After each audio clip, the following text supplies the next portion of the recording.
Bom, pessoal, continuamos nossas conversas sobre inflamação, mais especificamente ainda dentro do universo da inflamação aguda. Lembrando que a gente já conversou sobre a fase fluídica, ela culminou na fase celular, dentro da qual a gente já trabalhou a cascata de adesão leucocitária, que resultou no envio ou na chegada dos leucócitos ao sítio da agressão. O que nos resta agora é trabalhar a destruição do agente agressor.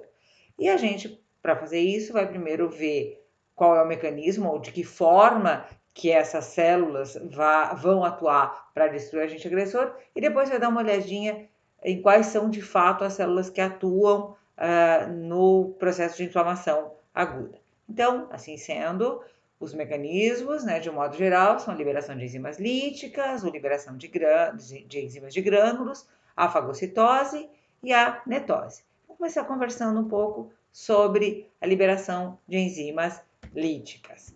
Bom, a liberação, ou essas enzimas, na verdade, estão contidas nos grânulos, que nada mais são do que lisossomos, e os lisossomos são vesículas revestidas ou delimitadas por membranas celulares ou membranas fosfolipídicas, e a manutenção dela se dá por um mecanismo bem interessante, mediado por ATP.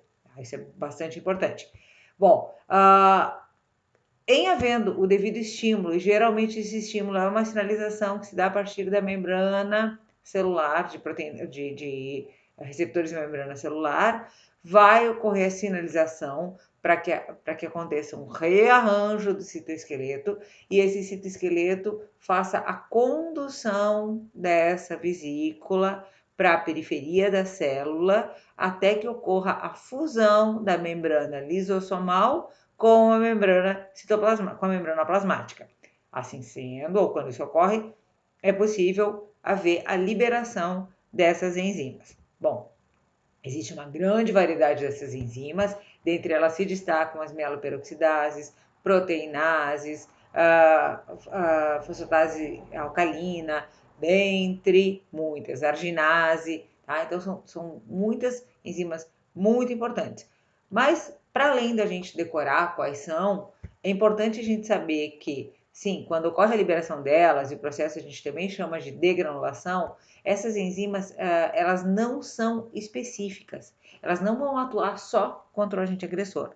Elas podem atuar também, ou elas vão acabar atuando também sobre os tecidos, tá? Os tecidos ali daquele local. Então, elas vão criar, às vezes, uma situação de fogo amigo, tá? Alguns gostam de chamar assim, ou então, mais tecnicamente, uma reação bystander. Vocês podem ver, isso vai estar, isso é muito reportado, especialmente esse termo, ele é muito utilizado quando se fala especialmente de inflamações, em processos imunomediados, especialmente em doenças autoimunes, tá certo? Bom, o outro mecanismo, então, é a fagocitose, tá? A fagocitose aparentemente é um processo muito conhecido por nós e a gente deve lembrar que ela se dá em 3 momentos, ou para que ocorra a fagocitose, é necessário que ocorram basicamente 3 passos, né? Inicialmente o reconhecimento e ligação do agente a ser fagocitado, da estrutura a ser fagocitada, a apreensão e vai culminar com a morte e degradação, ou degradação simplesmente daquele produto fagocitado. Bom, o reconhecimento ele vai se dar principalmente pela interação de estruturas na parede daquilo que vai ser fagocitado, né? Geralmente pode ser uma bactéria, pode ser algum outro tipo de agente, com ligantes da célula fagocitária. Tá? Essa célula fagocitária pode ser um macrófago, pode ser um neutrófilo, pode ser um eosinófilo, tá? Qualquer célula que tenha o potencial, que tenha a capacidade de fazer fagocitose.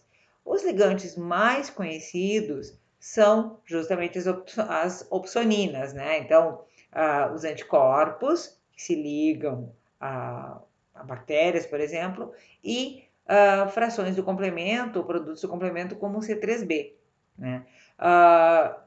a maioria das células fagocitárias tem receptores para essas opsoninas, com a fração FC dos anticorpos ou para o C3b mesmo. Então, receptores para opsoninas são bem conhecidos, né? Então, como imunoglobulinas, IgG principalmente, C3b e lectinas.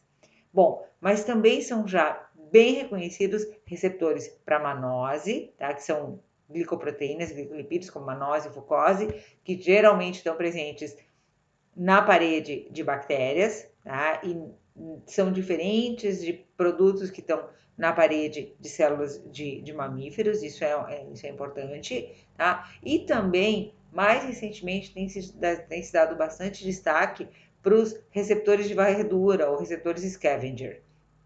Eles foram inicialmente reconhecidos ou descobertos quando se estudavam as placas, a formação das placas ateromatosas, tá? Porque eles são receptores que conseguem se ligar ao LDL ou a fragmentos de LDL, tá?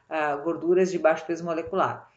Mas mais recentemente tem se descoberto, e cada vez com mais frequência ou em maior número, que eles também conseguem reconhecer o que a gente chama de eat-me signals, né? Então, são sinais ou são alterações que ocorrem na estrutura molecular de células que estão em processo de apoptose. Então, aparentemente, esses receptores scavenger, eles detectam células que estão em apoptose e conseguem então eliminar essas células que estão em processo de morte, tá? Então aqui, para quem quiser, tem uma sugestão de leitura onde falam, esse é um artigo bem bacana, onde eles também apresentam receptores e seus ligantes, né, nas diferentes células ou para diferentes agentes e com muita sugestão de literatura para cada um deles também. Bom, uma vez que ocorra esse reconhecimento, então ocorre a interação do ligante da célula fagocitária ou do receptor da célula fagocitária com a estrutura ligante do agente a ser fagocitado, pode-se iniciar o processo de apreensão, que classicamente, né, a gente reconhece como essa filopoidia, né, essa emissão de pseudópodos que tendem a englobar esse agente agressor, tá? A gente sabe que isso tudo é mediado por interações de moléculas e depende dessa mobilização de filamentos celulares, né? Filamentos de citoesqueleto, e dentre eles, principalmente da actina.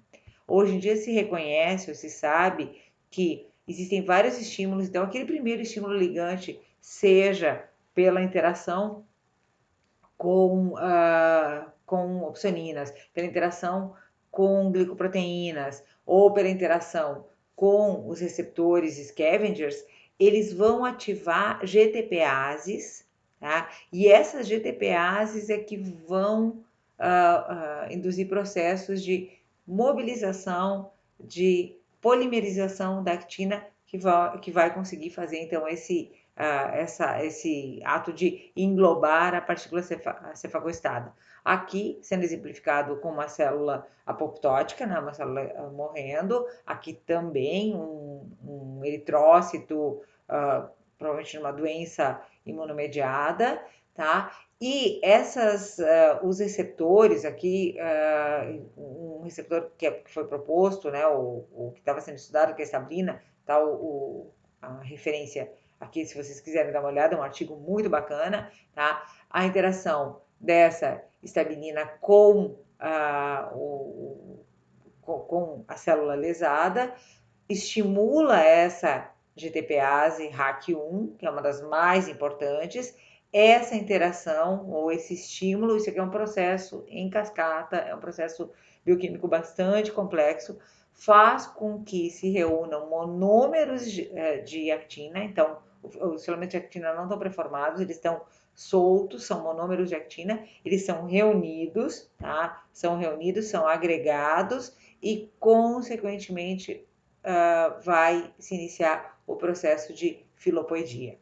Tá? Esse é um processo muito interessante. Outra, além da RAC1, essa mobilização dessas GTPAs e RO também é muito importante, tá? E é extremamente importante, olha aqui o artigo de onde eu tirei justamente essa ilustração, porque esse parece ser um dos momentos, ou a inibição, a alteração nesse momento da fagocitose, parece um dos mecanismos mais importantes de evasão de bactérias da fagocitose, tá? Então, aqui só revisando, né? A gente tem a emissão desses pseudópodos ou filopoedia, né? Tudo se inicia com interações, a partir das interações, a sinalização, para que se reorganizem os filamentos de actina e que no final das contas, né, haja a filopoedia e a fusão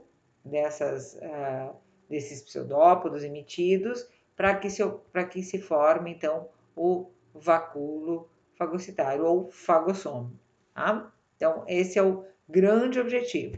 Mas, lembra, é necessário haver primeiro ligação, interação desses ligantes. A partir da interação do ligante com o receptor, vai se ter a sinalização para a mobilização dos filamentos de actina e, finalmente, a apreensão dessa partícula a ser fagocitada. Tá? Aqui só mostrando, né, um exemplo de uma Yersinia, né? Tem vários estudos com Yersinias que mostram que, bom, o processo estava se iniciando em situações normais e a Yersinia tem mecanismos de translocações, né, ou a partir de translocações conseguem alterar justamente esses sistemas de GTPase, a RO e a RAC, impedindo então uma adequada apreensão.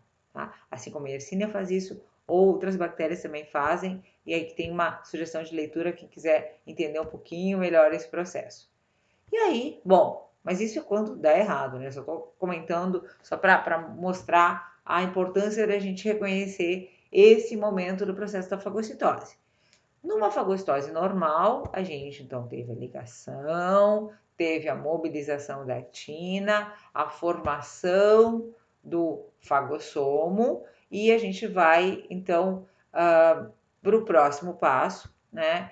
Que vai ser a mobilização de lisossomos com enzimas para que eles façam a fusão, para que ocorra a fusão desse lisossomo ao nosso fagossomo. Né? Então, lisossomos a ideia é que lisossomos façam fusão com o fagossomo e se forme então o fagolisossomo. Essa fusão, ela é sem dúvida nenhuma mediada também por estruturas do citoesqueleto, tá? Então, quem sinaliza para que ocorra essa movimentação de citoesqueleto é principalmente o NSF, calmodulina e a proteína SNER, que é uma dessas, uma proteína de ativação do NSF também, tá certo? Então, esses seriam os mecanismos principais ou os estímulos principais para que ocorra essa fusão, né, do lisossomo com o fagossomo. E aí a gente está pronto para passar para a parte da morte e degradação. Então, entender que ocorreu a formação do fagossomo e a formação do fagossomo primário, né? Quando ocorre uma primeira fusão, a fusão de algumas enzimas, tá? Sempre via movimentação de vesículas, como a gente falou, então lisossomos, esses lisossomos são reciclados, tá? E a gente vai tendo um crescente à medida que vai ocorrendo uma maturação, uma fusão continuada de lisossomos ao nosso fagossomo. Vocês vão percebendo aqui, ó, que um dos eventos é justamente a gente agregar cada vez mais proteínas de membrana, esse nosso fagossomo, introduzir aqui dentro mais e mais enzimas e, consequentemente, baixar o pH. né? Para que se permita, então, a degradação desse agente, a degradação de fato desse agente, certo? Que é só mais do mesmo, mostrando justamente a fusão, a fusão primário e a vesícula reciclada, até se ter então o fago-lisossomo com um pH bastante baixo, né, que vai de 4,5, em torno de 4,5, 5. Bom, aqui só mostrando para vocês então os diferentes mecanismos de, na verdade, de apreensão desses agentes, tá? Como, por exemplo, a filopoedia, como a gente conhece, né? A fagocitose clássica, mas a fagocitose por enovelamento, macropinocitose, os vários mecanismos pelos quais, as várias formações que podem existir para que ocorra, então, a apreensão desse agente, tá? Sempre, tudo, olha aqui, ó, sempre usando esses sistemas de GTPase, ROI-HAC, entre outros. E aqui em azul, sempre vão ter os mecanismos pelos quais os agentes, os mecanismos que os agentes usam para evadir a fagocitose. Então, fica aqui uma sugestão de leitura bem bacana para quem quiser ir um pouquinho além, né, e buscar essa informação. Revisando, lista de enzimas, né, enzimas contidas nos lisossomos e que vão compor lá, então, o fago-lisossomo. Lógico que a gente não precisa decorar elas, mas se alguém tiver curiosidade e interesse, estão aí elas. Bom, uma vez que ocorre, então, a fusão do lisossomo, uma vez que ocorre a formação do fago-lisossomo, né, a fusão do lisossomo no fagossomo, os mecanismos de ação, ou os principais mecanismos utilizados para destruir esse antiagressor são os dependentes de óxido nítrico e os dependentes de espécies reativas de oxigênio, com formação de peróxido de hidrogênio e hipoclorito. Tá? Então, são os mais importantes. Aqui, no mesmo, detalhando melhor, né? Então, o óxido nítrico formado a partir da arginina, que vai atuar e vai fazer destruição do agente, e também os derivados, né, a partir das explosões respiratórias ou do burst respiratório, a gente tem a formação de espécies reativas de oxigênio, como hipoclorito e como o peróxido de hidrogênio. E esses, então, vão ser os agentes realmente, os produtos que vão induzir a morte ou a destruição, a degradação desse elemento que foi fagocitado, aqui no caso exemplificado como uma bactéria. Tá certo? Com isso, a gente deu uma breve revisada no mecanismo de fagocitose. Ele é um mecanismo muito conhecido, mas ele é um mecanismo bastante complexo, sobre o qual vale a pena a gente se debruçar, né? É um mecanismo muito interessante, principalmente porque existe nele a chave, às vezes, para resistência de agentes ou a evasão de agentes do sistema imune e persistência do processo inflamatório. Bom, o outro mecanismo de destruição de agente agressor é a netose. Ela é totalmente vinculada aos neutrófilos, né? Ela é desempenhada pelos neutrófilos, mas a gente vai comentar elas aqui, e são as armadilhas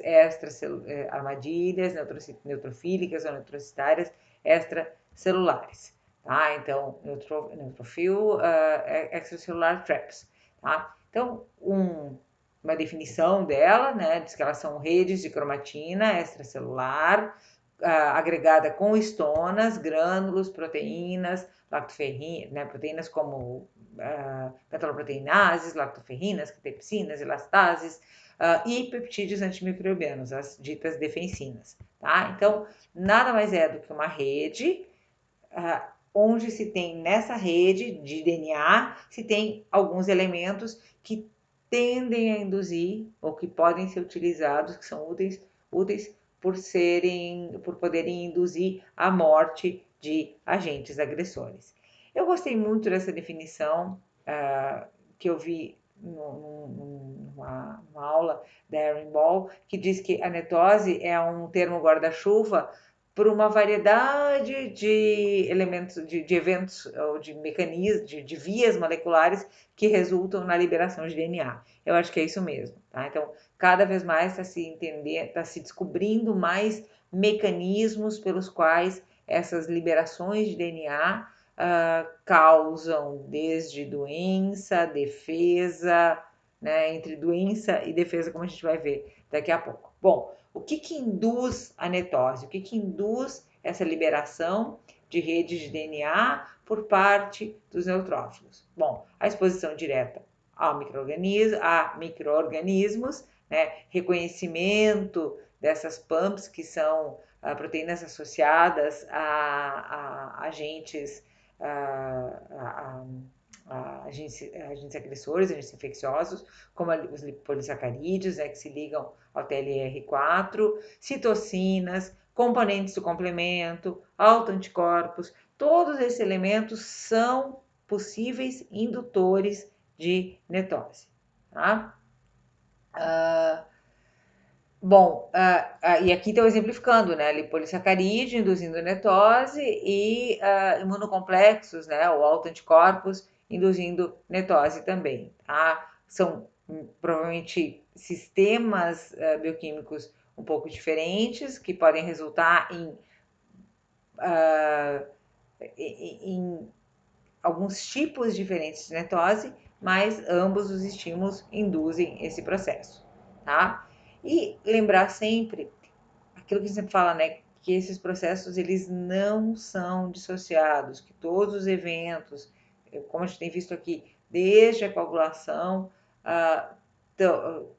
inflamação, reparação, estão todos muito interligados. Então, hoje se sabe que interações entre plaquetas e neutrófilos são muito importantes, tanto na hiperregulação, né, no desencadear a netose, como na supressão da mesma. Então, parece ser chave essa interação de plaquetas e neutrófilos também nos diferentes processos, ou pelo menos na netose, dentro de muitos processos inflamatórios. Uma sugestão de leitura, esse artigo é uma baita de uma revisão de 2020, tá? E ele menciona também, entre muitas das coisas que a gente ainda vai comentar aqui rapidamente, mas ele menciona de forma mais detalhada, ele explica de forma bem detalhada todo esse processo. Então, por ser uma revisão, por ser recente, é uma leitura que eu indico para quem quiser conhecer um pouquinho mais esse processo. Bom, de que forma que essa netose ou essas NETs vão nos ajudar a eliminar agentes, que é o foco do nosso estudo agora, né? Bom, as NETs, então essa rede de DNA, ela, em primeiro lugar, ela pode ter um efeito físico, ela vai aprisionar os micro-organismos, como a gente vê aqui, ó, bactérias presas nessa rede. Lembra que essa rede não é só DNA. Nessa rede a gente tem estonas, a gente tem defensinas, a gente tem metaloproteinases, a gente tem uma série de produtos. E aí, bom, aqui mais uma bactéria. Essa é uma foto bem antiga e ela era divulgada anos atrás como uma foto mostrando talvez ligação de bactéria, início de fagocitose, né? E hoje a gente compreende que, na verdade, isso aqui é já uma netose. A netose ela começou a ser descrita, ou foi descrita com mais consistência, mais ou menos em 2004, tá? Claro que aí depois em 2016, 17, 18, teve um boom de publicações nessa área, que eu acho que você conseguiu compreender de fato esse processo. Bom, outra forma, então, dessas NETs conseguirem ajudar o indivíduo a se defender de agentes agressores, como bactérias principalmente, é o fato de que fragmentos de DNA livre, né, os cellular-free DNA, têm carga negativa e eles podem se ligar a certos organismos e dessa forma auxiliar na destruição ou eliminação dos mesmos. Tá? A NET, por si só, pode ter um efeito letal direto no patógeno. Parece que as estonas e produtos, como a gente já falou, né, defensinas, metaloproteinases, outras outros produtos que são liberados junto com o DNA são letais para micro-organismos, tá? Então, como eu falei, as próprias histonas e catepsinas, catepsina G principalmente, esses dois produtos são letais para micro-organismos, né? E eles vêm aderidos na rede de DNA. E aí uma coisa muito interessante é o fato de que as NETs podem auxiliar a prevenir a disseminação dos patógenos. Só que nesse processo, ou em todo esse processo, podem causar dano ou lesão bystander, aquilo que a gente já falou, né? Um meio de defesa causando muitas vezes mais inflamação. Então vamos dar uma olhadinha nisso. Nesse artigo mesmo que eu falei para vocês, essa revisão, ele cita de forma muito legal, né? Ele trabalha com as NETs e o processo, a netose, como sendo um mecanismo indutor de imunotrombose. E fala que o fato a trombose microvascular induzida pelas NETs, ela é uma linha de defesa, uma primeira linha de defesa muito importante, tá? Então imagina, microtrombose ou trombose na microvasculatura, as NETs induzem essa trombose na microvasculatura e isso pode evitar a disseminação de patógenos via circulação. Então, tu tendo aquela microtrombose, tu evitando o fluxo sanguíneo naquele local, tu evita a disseminação de patógenos. Mas não esqueça, né? Então aqui ele fala a mesma coisa, não esqueça, olha que previne a disseminação do agente. Contudo, esse mesmo mecanismo pode resultar em oclusão de vasos maiores por trombose. Então, relações custo-benefício. Tá? Ao mesmo tempo que essa microtrombose vascular pode evitar a disseminação do agente, se esse processo for exagerado ou começar a ocorrer em vasos maiores, pode resultar em trombose de fato e lesão ou dano bystander para o paciente. Tá? Então, aqui só uma revisão também, outro artigo legal, muito bacana, né, onde usaram um modelo de Streptococcus aureus, tipo A, né, o grupo A, os GAS, e aí os diferentes mecanismos utilizados pelo neutrófilo, né, para destruir um Staphylococcus aureus e dentre eles aqui a netose, tá? Então o neutrophil extracellular trap causando a destruição desse agente, tá? Lembrar que a netose ela pode ocorrer no sentido de liberação de pequenas redes de DNA que vão atuar contra a gente, né? Vão fazer fagocitose, vão atuar realmente na destruição de agentes, olha aqui, ó, com o estímulo do Staphylococcus aureus ou de plaquetas, né? Mas também a netose ela pode ser um mecanismo de morte celular, um tipo, né, um tipo não, um assemelhado à apoptose, que se chama, ou que pode ser denominada de necroptose. Tá? Ou também, alguns chamam essa necroptose, né, quando a netose é um dos mecanismos de morte da célula, chama de formação de net lítica, e quando ela é para defesa, liberação das pequenas vesículas, né, ou pequenas nets, chama de não lítica ou net vital. Tá? Então, só para vocês irem se familiarizando com esses termos, para todos eles, para todas as figuras, olha aqui, tem os artigos de referência, se vocês quiserem buscar, aconselho, e esses artigos também estão lá no IAL. Tá? Então, só lembrando que, embora a gente tenha esse efeito bacana das NETs, no sentido de defesa, de nos auxiliar na defesa contra agentes, tá? Cada vez mais se entende que a netose é um processo que está diretamente ligado ao desenvolvimento de doença autoimune, tá? Como vai lá, febre reumatoide, lúpus, ela parece ser evento-chave no início desses processos, ou desencadeado desses processos, e aqui um resumão, né, de tudo que a netose aparentemente pode causar. Então, dano celular, né, com atraso no reparo, muitas vezes. Então, persistência de NET pode levar, de netose, pode levar a impedimento do reparo tecidual, inflamação, ela por si só é indutora de inflamação, vasoclusão, né, ou venoclusão, em função daquelas microtromboses ou tromboses induzidas.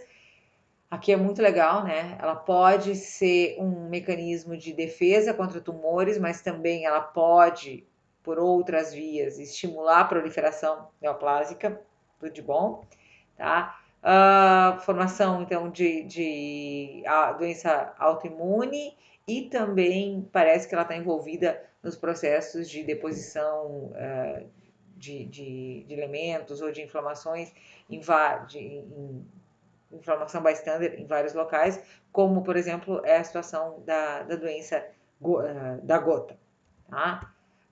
Bom, com isso, a gente deu uma olhada em quais são os mecanismos de defesa, né? Os mecanismos pelos quais os agentes buscam destruir, ou melhor, os mecanismos pelos quais as nossas células buscam destruir o agente agressor, tá? E a ideia é que haja a erradicação desse agente agressor, tá? E se elimine o estímulo. Com isso, se pode terminar a inflamação? Pode sim. Havendo a erradicação do agente agressor, final do estímulo agressor, a inflamação pode ceder, principalmente porque os neutrófilos vão ter meia vida curta, os mediadores químicos têm meia vida curta, e nesse processo de eliminação do agente agressor vai havendo toda uma sinalização por parte das células e das citocinas, com uma mudança do perfil de citocinas, começando a ser liberadas as citocinas anti-inflamatórias, ao invés das pró-inflamatórias, tá? Como, por exemplo, no metabolismo do ácido araquidônico, tá? No metabolismo do ácido araquidônico ocorre a liberação de lipoxinas e resolvinas, ao invés de prostaglandinas e tromboxanos, como foi lá no início, quando se buscava um estímulo pró-inflamatório, tá? Então, à medida que o processo vai andando, o próprio metabolismo do ácido araquidônico muda, né, a sequência e passa a produzir, ao invés de elementos pró-inflamatórios, produz substâncias ou estímulos anti-inflamatórios. Certo? Fica então o convite para que a gente passe a conversar sobre as células efetoras da inflamação aguda, que é o nosso próximo assunto, tá? Que vocês deem uma olhada nisso. Até lá, então.